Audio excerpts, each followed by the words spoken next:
শুধু আমার দেহটা ছাড়া আমার কোনো কিছুই আমার ছিল না। পরিবারের মানুষগুলোর কথা অনুযায়ী আমাকে ভুলভাবে আমার দর্শকদের কাছে বলেন, বাংলাদেশের মানুষের কাছে খুব বাজেভাবে উপস্থাপন করেছে। এর পুরোটাই মিথ্যে, বানোয়াট। দীর্ঘ 2 দিন যাবৎ আমি আসলে দেখলাম যে আমার পরিবার কতটা নিচে নামতে পারে। দীর্ঘ 28 বছর চলচ্চিত্রে কাজ করেছি, অনেক সুনামের সাথে, সম্মানের সাথে। কোটি কোটি দর্শকদের ভালোবাসা পেয়েছি, ইন্ডাস্ট্রির মানুষের ভালোবাসা পেয়েছি। কিন্তু এই মুহূর্তে আমি ক্যামেরার সামনে কথা বলছি একজন ব্যর্থ মানুষ হিসাবে। ব্যর্থ মানুষ বলছি এই কারণে, সবার মন জয় করতে পারলেও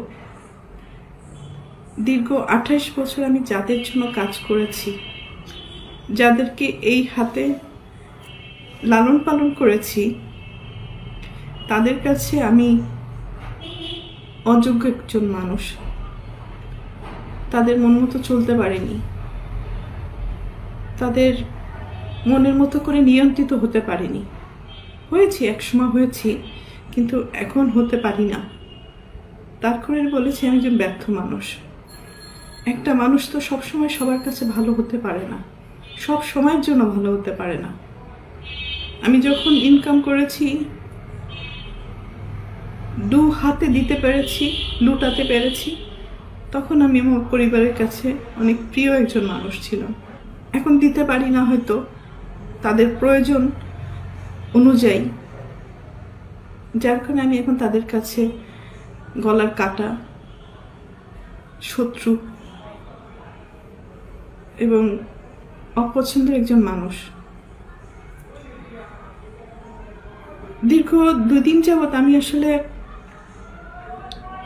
দেখলাম যে আমার পরিবার কতটা নিচে নামতে পারে, কতটা হীন পরিচয় দিতে পারে, কত হিংস্র ব্যবহার করতে পারে, কত নোংরা শব্দ ইউজ করতে পারে।